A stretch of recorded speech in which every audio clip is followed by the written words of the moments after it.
시간 우리에게 주시는 하나님의 말씀 창세기 6장 5절에서 12절 말씀입니다. 우리 다 함께 한 목소리로 받들어 읽도록 하겠습니다. 창세기 6장 5절에서 12절 말씀입니다. 우리 함께 읽겠습니다. 여호와께서 사람의 죄악이 세상에 가득함과 그의 마음으로 생각하는 모든 계획이 항상 악할 뿐임을 보시고 땅 위에 사람 지으셨음을 한탄하사 마음에 근심하시고 이르시되 내가 창조한 사람을 내가 지면에서 쓸어버리되 사람으로부터 가축과 기는 것과 공중의 새까지 그리하리니 이는 내가 그것들을 지었음을 한탄함이니라 하시니라. 그러나 노아는 여호와께 은혜를 입었더라. 이것이 노아의 조건이라. 노아는 의인이요 당대의 완전한 자라. 그는 하나님과 동행하였으며 세 아들을 낳았으니 셈과 함과 야벳이라. 그때 온 땅이 하나님 앞에 부패하여 고악함이 땅에 가득한지라. 하나님이 보신즉 땅이 부패하였으니 이는 땅에서 모든 혈육 있는 자의 행위가 부패함이었더라. 아멘. 오늘은 옛날 이야기로부터 시작하려고 합니다. 옛날에 어떤 사람이 이렇게 숲속을 걸어가고 있었는데 어디선가 구슬픈 호랑이 울음소리가 들리는 거예요. 호랑이 울음소리에서 처음에는 무서웠는데 소리가 심상치가 않은 거예요.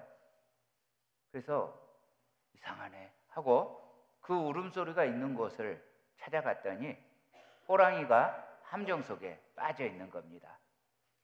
호랑이가 이 사람에게 말해요. 제발 저를 살려주세요.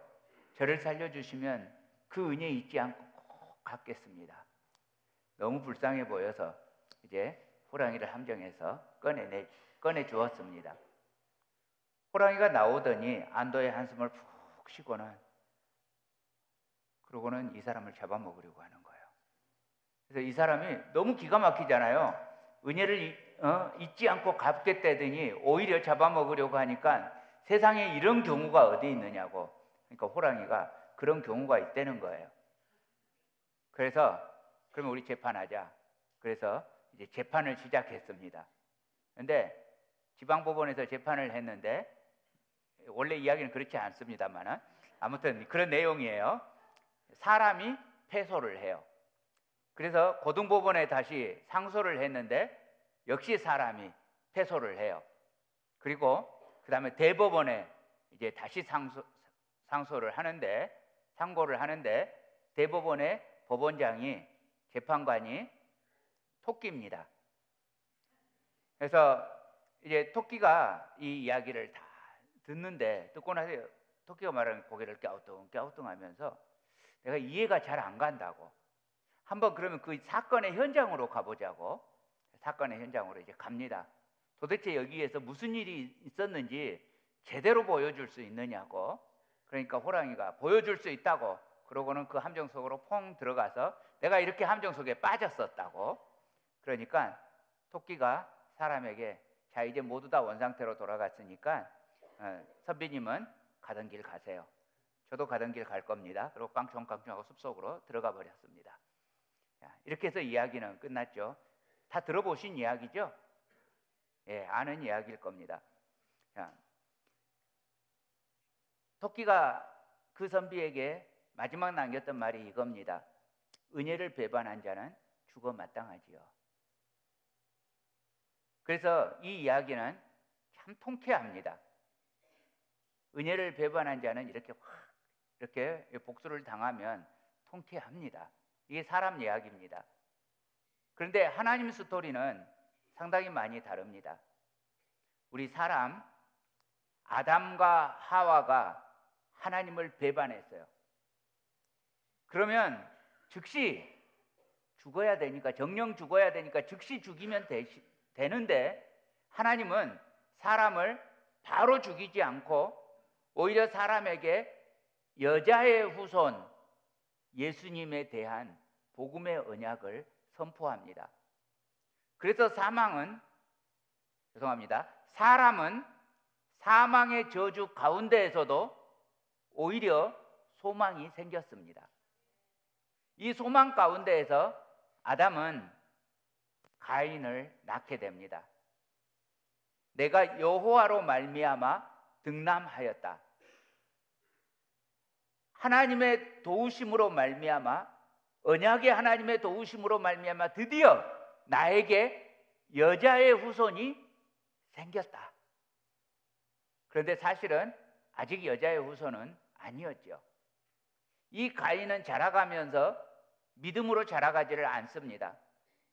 여호와 하나님께서 가인의 제사를 받지 않았을 때 가인은 자기 죄를 바로잡고 회개하기는커녕 오히려 분해하고 안색이 변하고 끝내는 자기 아우 아벨을 죽이고야 말았습니다. 가인은 정말 대책 없는 사람이죠. 그러면 하나님의 법에 따라서 이 가인은 또 당연히 죽어야 되는데 하나님은 이 가인조차도 그 자리에서 죽이지 않습니다. 사랑의 하나님, 언약의 하나님께서 이 죄를 지은 가인에게도 하나님의 낯을 배울 수 있는 회개의 기회를 줍니다. 가인은 이 용서받을 수 있는 기회를, 이 은혜를 오히려 거절하고 자기 스스로 여호와 앞을 떠나버리고 맙니다. 그리고 이제 가인이 하나님이 명령하시는 대로 나그네의 삶을 살지 않고 오히려 하나님의 명령에 저항해서 자기 아들과 함께 에덴 동편의 놋 땅, 방황의 땅에 성을 쌓습니다. 가인은 자기 아들 에녹과 함께 하나님 나라가 아니라 자기의 나라, 자기의 왕국, 자기의 성을 건설하는 겁니다. 에녹이라는 이름의 뜻이 헌신하는 자라는 의미를 가지고 있다고 했어요. 그런데 이 최초의 에녹은 하나님이 아니고 자기 일을 위해서, 자기 이름을 위해서, 작은 자기의 나라를 위해서 헌신합니다. 여러분, 지금도 사람들은 그렇습니다. 하나님 나라를 건설하기 위해서 힘을 쓰는 것이 아니라 자기 한 사람으로 이루어지는 자기 나라. 굳이 나라라고는 사실 생각은 안 하시죠. 그런데 자기 중심, 자기 영토를 건설하기 위해서 헌신합니다. 여러분 어떠십니까? 이 나라의 왕은 자기입니다. 근데 백성은 없습니다. 자기 혼자 그냥 왕인 그런 왕국입니다. 실속이라고는 하나도 없죠. 근데 사람들은 사탄에게 속아서 내가 나의 주인이다, 내가 내 나라의 왕이다. 그러나 스스로 왕 노릇하지만 백성은 없고 군대도 없고, 그래서 일평생 매여서 사실은 사탄의 종 노릇을 하고 있습니다. 자신이 철저히 왕인 줄로 착각하지만 종일 뿐입니다. 사탄에 매이고 죄에 매이고 사망에 매입니다. 이렇게 자기에게 헌신해서 자기 성을 쌓고 왕 노릇하는 그 사람이 하는 일이 있어요. 무슨 일을 합니까? 자, 11절 말씀 보면요, 그때 온 땅이 하나님 앞에 부패하여 포악함이 땅에 가득한지라. 포악이 땅에 가득하다고 했어요. 자, 자기가 왕인 사람이 한 일이 뭐예요? 포악이에요. 포악이 뭡니까?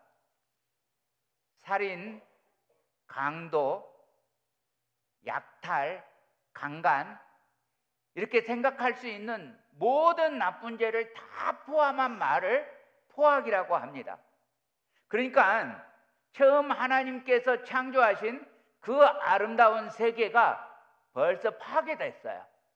이제는 온갖 잔인함과 폭력이 가득한, 그야말로 너무나 가득해서 흘러넘칠 정도로 어느 곳 하나 빈자리가 없는 거예요. 가득 찼어요. 그래서 이제는 하나님께서 더 이상은 그대로 놓아둘 수 없는 지경이 되었습니다. 사랑과 자비의 하나님은 여태 회개의 기회를 주셨고 기다리고 계셨습니다. 그런데 더 기다리면 이제는 사람이 자기 스스로 이제 멸망시키고 있는 거예요. 자, 포악이 누구를 대상으로 해서 포악을 합니까? 토끼를 대상으로 포악하는 겁니까? 아니잖아요. 사람끼리 포악하는 거잖아요.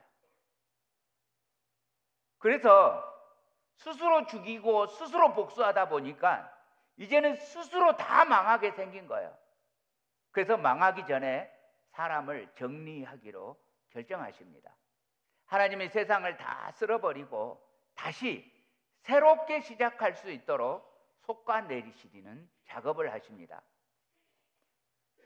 이스라엘이 가나안 땅을 정복할 때도 마찬가지였어요. 많은 사람들이 이 가나안 정복 이야기를 보시면서 구약성경 읽으시면서 이 가나안 정복에 대한 이야기 읽다가 일단은 레위기에서 읽기 힘들어서 시험 들어요. 그러다가 민수기 오면 스토리는 재미있는데 다른 시험이 듭니다. 그게 뭐냐면 하나님이 왜 이렇게 잔인하신가 하는 시험이 듭니다. 이 시험은 레위기에서 든 시험보다 훨씬 더 심각하죠. 그래서 이 시험에 들면 내가 예수님을 믿어야 될지 말아야 될지 그렇게 흔들릴 정도로 이 시험에 듭니다. 아니, 사랑의 하나님이시라는데 아무리 하나님이 이스라엘 편이라도 그렇지 어떻게 그렇게 어린아이까지 다 남기지 않고 완전히 잔인하게 진멸하시는가? 이렇게 질문하시는 분들이 많이 계십니다. 어떤 분이 얼마 전에도 제게 그런 질문을 하셨어요. 그러면서 앞에 붙여요. 제가 이런 소리 하면 교회에서 쫓겨날지 모르겠는데 라고 하시면서 이 질문을 하세요. 여러분, 이 질문은 교회에서 쫓겨날 질문이 아니고요, 정상적인 질문이세요. 이런 질문이 안 드시는 분들이 오히려 이상한 거예요.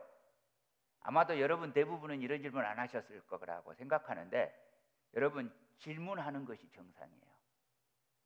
자, 근데 여러분, 하나님이 어떤 하나님이시라고요? 사랑의 하나님이라고 했잖아요. 그런데 사랑의 하나님이 이토록 잔인하게 한다면 한번 이런 생각 안 해보셨어요? 사랑의 하나님이 지금도 이 가인의 이야기를 보면서도 참으시고 또 참으시는 하나님이세요. 근데 그 하나님이 마침내 참지 않으시고 잔인하게 세상을 다 쓸어버리고 가나안 족속을 다 죽여버리도록 그렇게 했다면 여러분, 이거는 하나님이 보시기에 진짜로 소망 없는 거 아니에요?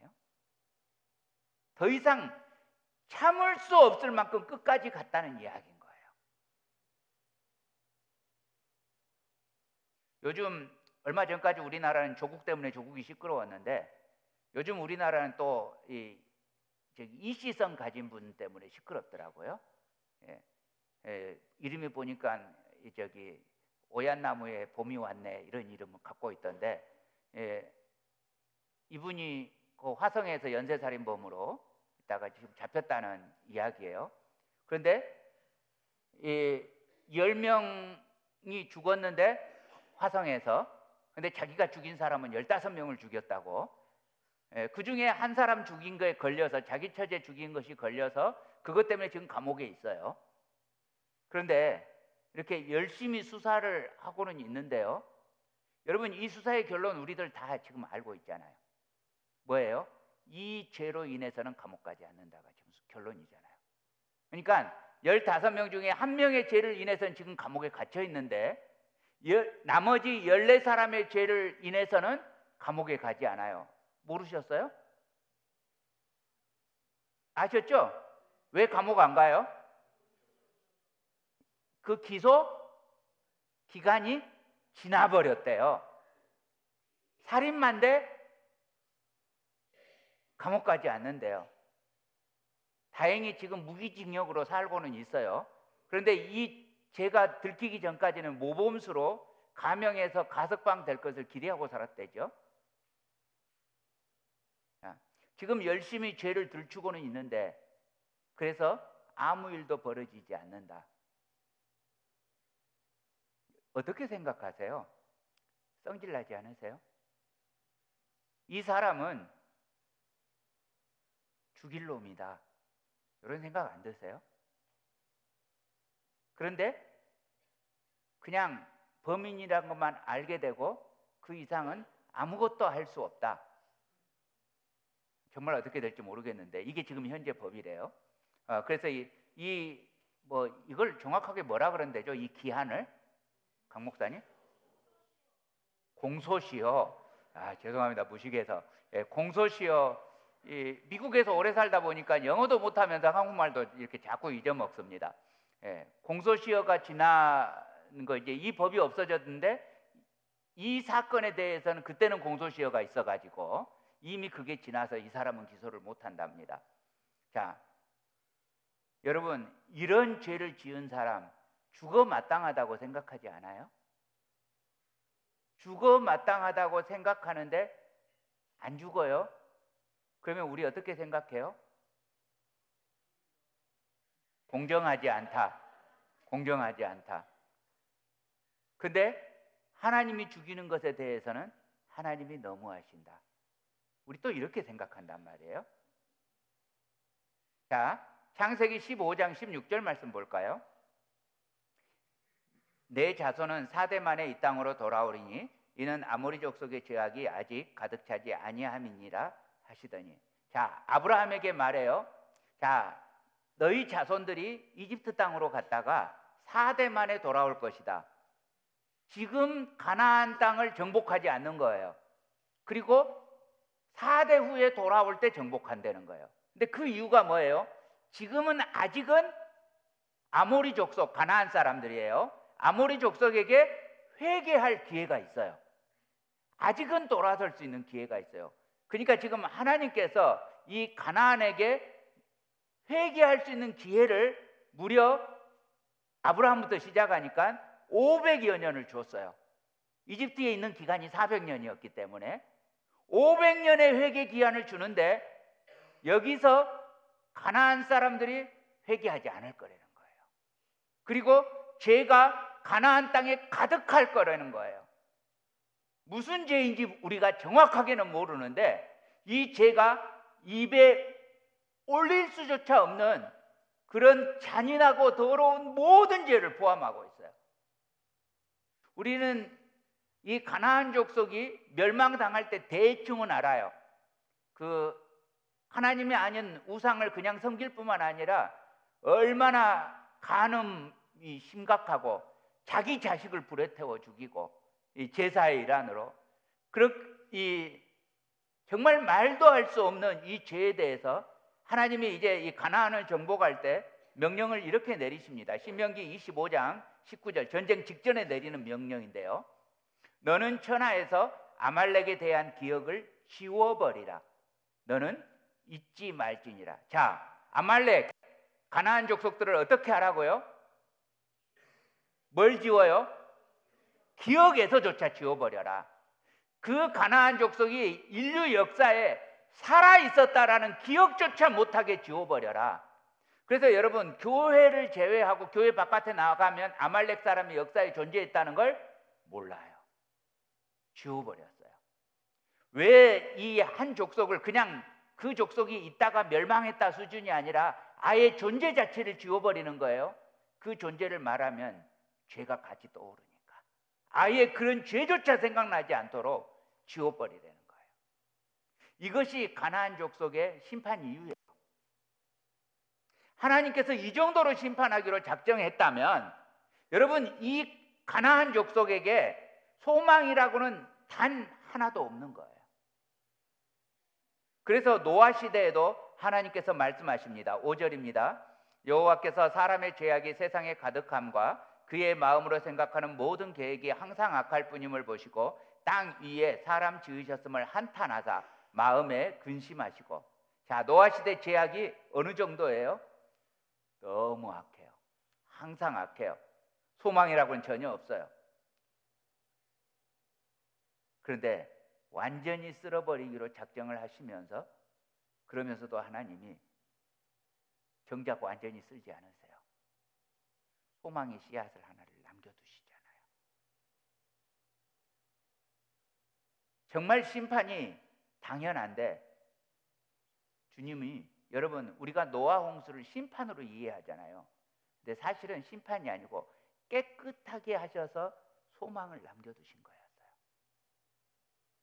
자, 히브리서 2장 14절부터 봅니다. 자녀들은 혈과 육에 속하였음에 그도 또한 같은 모양으로 혈과 육을 함께 지니심은 죽음을 통하여 죽음의 세력을 잡은 자 곧 마귀를 멸하시며 또 죽기를 무서워함으로 한평생 매여 종노릇하는 모든 자들을 놓아주려 하심이니 이는 하나님의 일에 자비하고 신실한 대제사장이 되어 백성의 죄를 속량하려 하심이라. 하나님께서 자기 스스로 왕국을 쌓는 사람들을 완전히 진멸해서 없애지 않으시고 오히려 자기를 위해서 헌신하는 그 에녹 같은 사람에게 하나님이 헌신하셔요. 하나님이 자기를 내어주셔요. 그래서 속량하시려고 작정하십니다. 절망의 어두움의 제약의 시대에 한 줄기 불빛 같은 은혜로 남겨두시는데, 자, 그 첫 번째 사람이 셋 이후에 에녹입니다. 자, 이 지금 말하고 있는 에녹은 우리가 방금 아까 창세기 4장에서 말한 에녹이 아니고 창세기 5장에 나오는 에녹입니다. 여러분 모두가 알고 있는 에녹이죠. 죽지 않고, 자, 창세기 5장 21절부터입니다. 에녹은 65세에 무드셀라를 낳았고 무드셀라를 낳은 후 300년을 하나님과 동행하며 자녀들을 낳았으며, 안 나옵니까? 저것만 고장 난 겁니까? 예. 그는 365세를 살았더라. 자, 여기 말씀 보세요. 이 창세기 5장에 보면 아담의 족보가 누가 누구를 낳고 이렇게 나오는데요. 그 족보에 절마다 죽었더라, 몇 세를 살고 죽었더라, 몇 세를 살고 죽었더라, 죽었더라로 끝나요. 그런데 이 에녹에 대해서만큼은 죽었더라로 끝나지 않고 살았더라로 끝납니다. 자, 이 에녹에게 무슨 일이 있었는지를 우리가 정확하게는 몰라요. 근데 보면 에녹의 평가가 뭐예요? 하나님과 동행하였어요. 그런데 보면요, 이 사람이 원래부터 하나님과 동행한 사람은 아니에요. 자, 보세요. 언제부터 하나님과 동행했다고요? 무드셀라를 낳은 후. 그러니까 365세를 살았는데 65세는 아니에요. 처음에 65세를 살 때까지는 아니고 그 뒤에 300년을 하나님과 동행했어요. 그러면 에녹이 무드셀라를 낳은 후부터 동행했다면 무드셀라를 낳을 때 무슨 일인가가 있었다는 이야기죠. 하나님이 무드셀라를 낳을 때 에녹에게 뭔가를 했어요. 그게 정확하게 뭔지는 모르는데 무드셀라를 보면 뭔지 추측할 수는 있어요. 무드셀라가 인류 중에서 가장 오래 삽니다. 969세를 사는데요. 여러분 집에 가셔서 아담부터 이렇게 계산해 보세요. 궁금하면 이 연대를 짝짝짝짝 하고 보태 보시면서 계산해 보면 나오는데요. 무드셀라가 죽었을 때 그 해에 홍수가 일어납니다. 그러니까 무드셀라가 죽자마자 홍수가 일어납니다. 그러니까 이 일을 에녹이 무드셀라가 태어났을 때 알았겠다 하는 걸 우리가 추측해 볼 수가 있습니다. 그래서 하나님의 그 심판이 예정됨을 알고 그때부터 신실하게 하나님과 동행했다는 것입니다. 그렇다면 이 에녹이 헌신한 것은 자기 힘이 아니었고 하나님의 은혜였어요. 하나님이 이 에녹을 붙잡아서 여자의 후손의 씨를 잇도록 하신 것을 알려주셨습니다. 그리고 이 여자의 후손은 홍수가 일어남에도 불구하고 여전히 여자의 후손이 유효하다는 걸 에녹이 알았다는 거죠. 사랑하는 형제자매 여러분, 그렇게 에녹은 하나님과 동행하며 하나님께 헌신하다가 죽음을 보지 않고 살게 됩니다. 사랑하는 형제자매 여러분, 우리도 선택의 기로에 있습니다. 어디에 헌신하실 것입니까? 자기에게 헌신하실 것입니까? 하나님께 헌신하실 것입니까? 오직 하나님께 헌신함으로 창세기 5장의 에녹처럼 영원한 생명으로 사시는 은혜를 입으시기를 우리 주님 이름으로 축복합니다. 다음에는 라멕에 대해서 보도록 하겠습니다. 창세기 4장 23절입니다. 라멕이 아내들에게 이르되 아다와 실라여 내 목소리를 들으라. 라멕의 아내들이여 내 말을 들으라. 나의 상처로 말미암아 내가 사람을 죽였고 나의 상함으로 말미암아 소년을 죽였도다. 자, 여기 보면 라멕이라는 사람이 나옵니다. 이 사람은 자기에게 조금만 상처가 나도 무슨 일을 해요? 자기를 상처낸 사람을 죽이고 또 죄가 없는 소년까지 죽입니다. 아마도 상처낸 사람의 자녀겠죠. 그래서 확실하게 복수하는 사람입니다. 여러분, 지금도 많은 사람들이 이런 방식으로 삽니다. 자기 몸이나 자기 마음에 상처를 입히면 그 상처 입힌 사람을 죽이거나 해하거나 복수심으로 불태웁니다. 그렇게 해서 자기 스스로 위로를 받으려고 합니다. 근데 여러분, 위로가 됩니까? 아니요. 위로는 안 되고 복수는 복수를 낳고 악은 악을 낳습니다. 그래서 이 라멕의 복수심은 얼마 안 가서 그 시대 인류 전체가 다 복수하는 사람으로 변해버리고 그렇게 포악이 가득한 세상으로 변해버립니다. 라멕의 세상은 공포와 죄악만 가득해질 뿐이었습니다. 그런데 창세기 5장의 라멕은 다릅니다. 자, 5장 28절에서 29절요. 라멕이 182세에 아들을 낳고 이름을 노아라 하여 이르되 여호와께서 땅을 저주하심으로 수고롭게 일하는 우리를 이 아들이 아니하리라 하였더라. 여러분, 헷갈리지 마세요. 지금 이 5장의 에녹은 4장의 에녹과 전혀 다른 사람입니다. 4장의 라멕은, 방금 제가 에녹이라 그랬죠. 죄송합니다. 저기 강 목사님 부를 때 이 정경수 형제님 이름을 부르더니 정경수 형제님 보고 싶네요. 라스베가스로, 아니 리버사이드로 이사 갔습니다. 계속 지금 이 말이 막 나오는데 라멕 이야기입니다. 다른 라멕이에요. 4장의 라멕과 5장의 라멕. 4장의 라멕은 가인의 후손이고 5장의 라멕은 셋의 후손입니다. 자, 이 라멕이 아들을 낳을 때 그 아들의 이름을 노아, 안위라고 이름을 짓습니다. 평안한 위로라는 뜻이죠. 근데 여러분, 지금 이 라멕이, 노아의 아버지 라멕이 어떤 환경에서 살아요?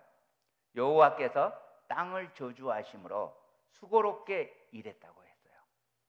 여러분, 지금 이 라멕도 창세기 4장에 나오는 라멕과 비교해서 환경이 결코 좋지 않아요. 아니요, 오히려 더 어려운 환경을 살아가고 있어요. 참 힘든 인생을 삽니다.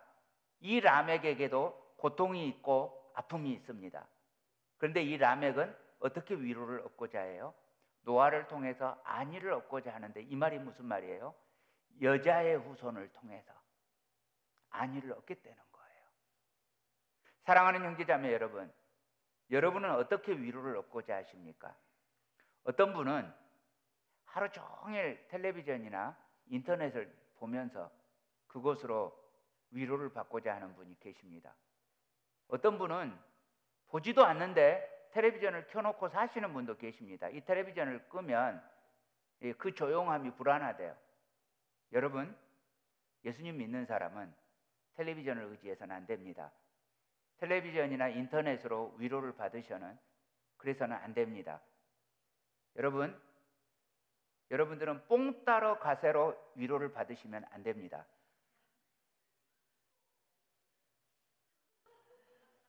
뭔지 모르시는 것이 참 감사합니다. 뭔지 모르시는 것이 이게 정상입니다. 당연히 모르시죠. 요즘 그 뽕 따러 가세가 우리 조국에 많은 위로를 주고 있답니다. 그게 그 트로트 노래로 위로를 받는다는 이야기입니다. 여러분, 우리는 우리의 위로는 오직 주님으로부터 옵니다. 그 진짜 위로고 참된 평안의 위로입니다. 그러므로 사랑하는 형제자매 여러분, 이 5장의 라멕처럼 오직 하나님으로부터만 오는 그 위로를 사모하시기를 우리 주님 이름으로 축복합니다. 자, 드디어 창세기 6장에 보면 이제 아담 이후 시대 이야기가 자세하게 나오는데요. 6장 1절 2절입니다.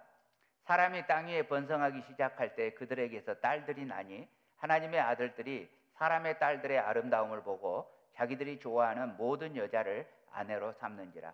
자, 땅 위에 사람들이 많아졌어요. 그런데 믿음의 계보를 이어가야 할 하나님의 아들들, 셋의 후손들입니다. 그 셋의 후손들이 하나님을 떠나서 자기 왕국에 헌신하면서 살아가는 가인의 후손들, 사람의 딸들의 아름다움을 보고 좋아하게 되고 아내로 삼게 되는 일이 벌어졌다는 이야기입니다. 믿음이 아니라 외모를 보고 살아갑니다. 자, 무슨 일이 벌어지는 겁니까? 이제는 하나님의 자녀들, 셋의 후손들에게서조차 믿음을 찾아보기 힘든 시대가 되었다는 말입니다. 그리고 슬프게도 지금도 그래요.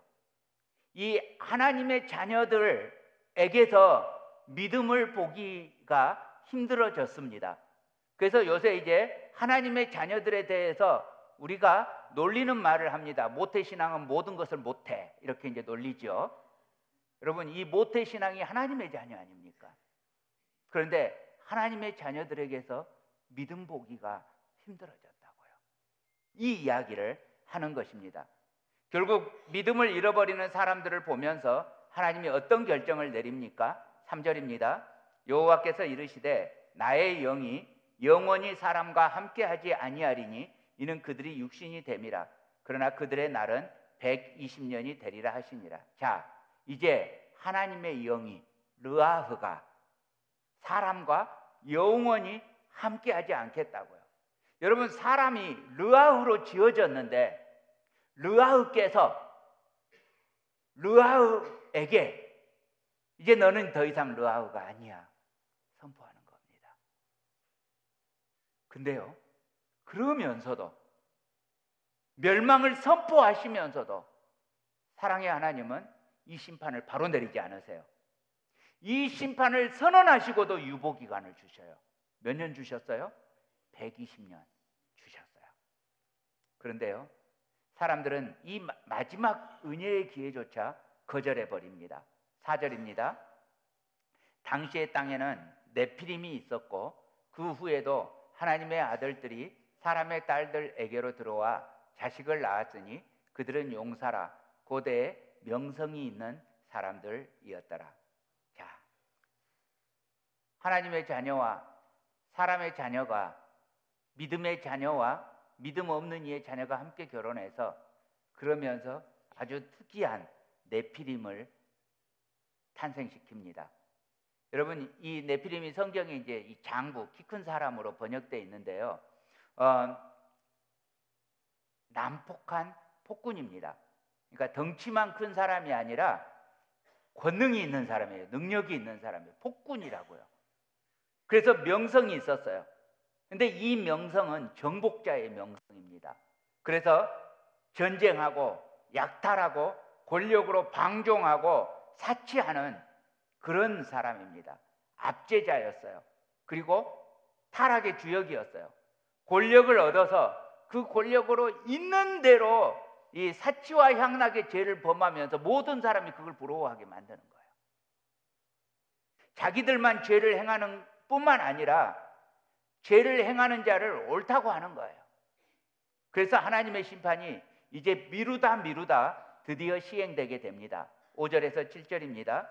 여호와께서 사람의 죄악이 세상에 가득함과 그의 마음으로 생각하는 모든 계획이 항상 악할 뿐임을 보시고 땅 위에 사람 지으셨음을 한탄하사 마음에 근심하시고 이르시되 내가 창조한 사람을 내가 지면에서 쓸어버리되 사람으로부터 가축과 기는 것과 공중의 새까지 그리하리니 이는 내가 그것들을 지었음을 한탄함이니라 하시니라. 그런데요, 이 방종의 시대, 이 타락의 시대, 죄악의 괴물 네피림의 시대에 자기 명성을 위해서 수단 방법 안 가리고 죄악을 행하는 시대 그 가운데에서요, 믿음을 저버리지 않고 있었던 한 사람을 하나님이 주목하십니다.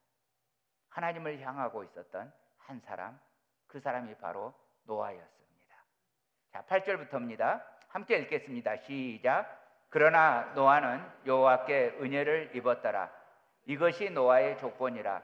노아는 의인이요 당대의 완전한 자라. 그는 하나님과 동행하였으며.